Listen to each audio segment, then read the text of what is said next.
Regardez un peu ça. Voici quelque chose que je déconseille fortement. Je dis bien avec la plus haute énergie, comme on dit souvent. Je déconseille fortement. Vous voyez, ça, c'est la barrière.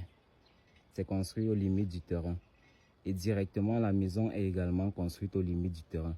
Ça, c'est une erreur monumentale. Je l'ai dit dans une précédente vidéo. On ne construit pas sa maison sur les limites du terrain. Actuellement, je suis sur un terrain. Si c'est qu'on veut lancer le projet, ça voudrait dire que si le monsieur décide de lancer son projet et qu'il décide de construire, automatiquement, ça va fermer toutes les fenêtres ici.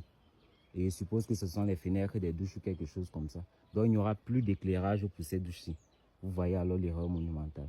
Lorsque vous décidez de construire, prévoyez toujours et toujours une servitude. Ça ne sert à rien de construire net aux limites du terrain.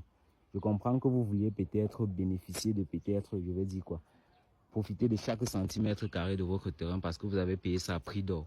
Mais vous devez savoir que chaque truc que vous faites a des conséquences. Par exemple, lorsqu'il construit net aux limites du terrain comme ça, si le nouveau projet qu'on va mettre là vient complètement fermer les fenêtres, comment est-ce qu'il fera? À qui va-t-il se plaindre?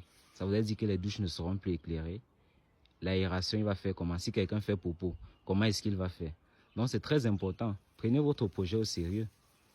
Vous devez laisser, je comprends parfaitement que vous avez acheté votre terrain à prix d'or. Chaque centimètre carré est très important. Mais, sur chaque centimètre carré là, il faut penser au projet, il faut voir plus loin. Laissez au moins, la réglementation exige que vous laissiez au moins, la réglementation exige que vous laissiez au moins 3 mètres. Je vais dire la loi d'urbanisme, si vous partez dans votre communauté urbaine, on va vous dire que vous devez laisser au moins 3 mètres de servitude. Mais soyons humbles et disons que vous êtes dur. Laissez alors au moins 1 mètre, minimum 1 mètre, ou au moins 1 mètre et demi. Bon, anyway, on va voir, tout dépendra du projet à venir. Si c'est que le projet à venir demande à ce qu'on construise et qu'on ferme ses fenêtres, à qui sera la faute? Donc il faut penser à tout. Un projet ne se voit pas simplement sur l'instant présent. Il faut voir également sur plus tard. Quels seront les projets à venir? Qu'est-ce qui pourra se passer plus tard?